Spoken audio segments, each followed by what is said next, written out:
नमस्कार दोस्तों, स्वागत है आपका हिंदी नॉलेज शो में। तो दोस्तों यकीन मानिए, इस वीडियो को देखने के बाद आप लोग खुद ही अंदाजा लगा लोगे कि 2023 के अंदर पूरे के पूरे अरब वर्ल्ड में क्या घटनाएं घटने जा रही है और क्यों इजराइल इस साल एक बहुत ही बड़ा युद्ध शुरू करने जा रहा है। और इजराइल ने ये बात निश्चित कर ली है कि वो ईरान और उसका साथ देने वाले सभी देशों पर जमकर कहर बरसाएगा और इसकी शुरुआत आज सुबह से ही हो चली है। दरअसल आप स्क्रीन पर देखिए, इजराइल ने अब से कुछ घंटे पहले ही सीरिया की राजधानी दमस्कस के सबसे मेन हवाई अड्डे पर जबरदस्त हवाई हमला किया है। और बताया जा रहा है कि इजरायली एयरफोर्स ने इतनी भीषण बमबारी करी है कि वो एयरपोर्ट इस हालत में जा चुका है कि उसका इस्तेमाल नहीं किया जा सकता। पूरा का पूरा एयरपोर्ट ठप पड़ चुका है और बताया जा रहा है कि कई महीने लगेंगे इसे दोबारा चालू करने के लिए। लेकिन आपका सवाल होगा कि एक ऐसे हवाई अड्डे पर जहां पर सिविलियन एयरक्राफ्ट उतरते हैं,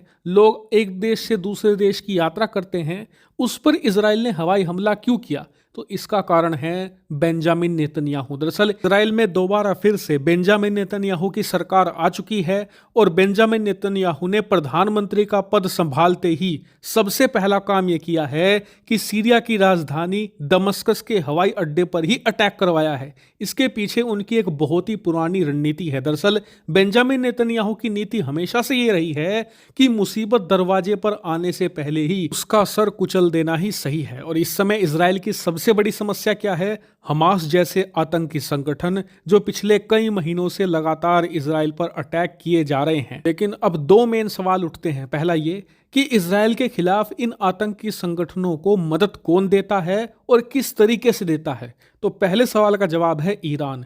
ईरान इन सभी आतंकी संगठनों को आज की तारीख में बड़ी मदद प्रोवाइड कराता है, लेकिन ये मदद पहुंचाई कैसे जाती है? तो इसका सबसे बड़ा जवाब है सीरिया। दरअसल इजराइल ने जितने भी रास्ते हैं आतंकी संगठनों को हथियार और मदद पहुंचाने के, वो सब बंद कर दिए हैं पिछले कुछ सालों में। इसीलिए ईरान ने नया रास्ता अपनाया है सीरिया के जरिए। दरअसल बड़े बड़े एयरक्राफ्ट में हथियार लाद कर पहुंचाए जाते हैं सीरिया के दमस्कस हवाई अड्डे पर, फिर वहां से जमीनी रास्तों के जरिए और लोकल नेटवर्क का सहारा लेते हुए ये सभी हथियार लोकल आतंकियों को सप्लाई कर दिए जाते हैं।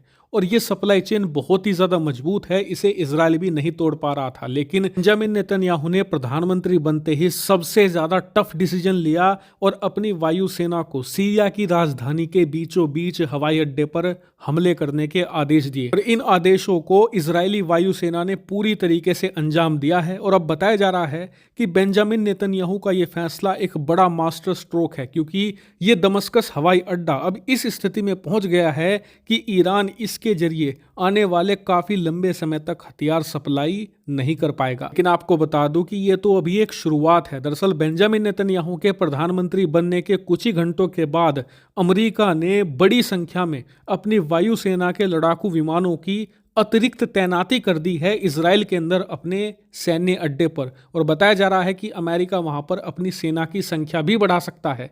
ऐसा क्यों? क्योंकि अमेरिका को पता है बेंजामिन नेतन्याहू एक बहुत ही ज्यादा आक्रामक प्रधानमंत्री है और उन्हें अगर जरा सा भी शक हुआ कि कोई अरब देश इजराइल के खिलाफ बड़ी साजिश रच रहा है तो वो उस पर हमला करने से नहीं चूकेंगे। और इस बात को बेंजामिन नेतन्याहू ने अपने एक मंत्री के जरिए दुनिया के सामने जाहिर भी कर दी है। स्क्रीन पर आप देखिए, बेंजामिन नेतन्याहू के ही एक बड़े मंत्री ने यह ऐलान किया है कि इजराइल ईरान के परमाणु ठिकानों पर कभी भी अटैक कर सकता है। जब भी इजराइल को यह लगा कि ईरान अपने परमाणु हथियार बनाने के करीब पहुंच गया है, उसी वक्त इजरायली वायुसेना रवाना कर दी जाएगी और यह हमला 2023 में हो सकता है या फिर 2024 में भी हो सकता है। और आप यकीन मानिए ये होने के पूरे पूरे चांस है। मैं ऐसा क्यों कह रहा हूं? क्योंकि अब से कुछ साल पहले जब बेंजामिन नेतन्याहू इजराइल के प्रधानमंत्री थे, तभी से उन्होंने अपनी वायुसेना को प्रिपेयर रहने को कहा था कि मैं तुम्हें कभी भी ऑर्डर दे सकता हूं इजराइल के परमाणु ठिकानों पर हवाई हमला करने को लेकर,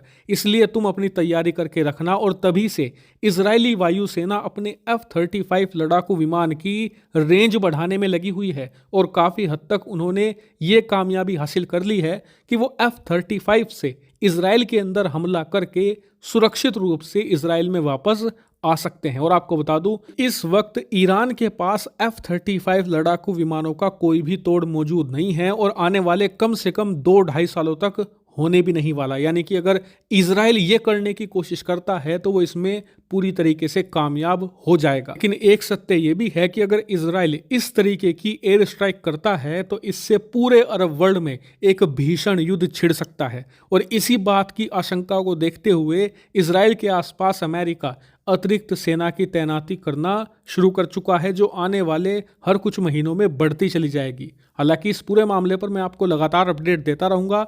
आप लोग चैनल को सब्सक्राइब करके रखना। Thank you very much for watching video.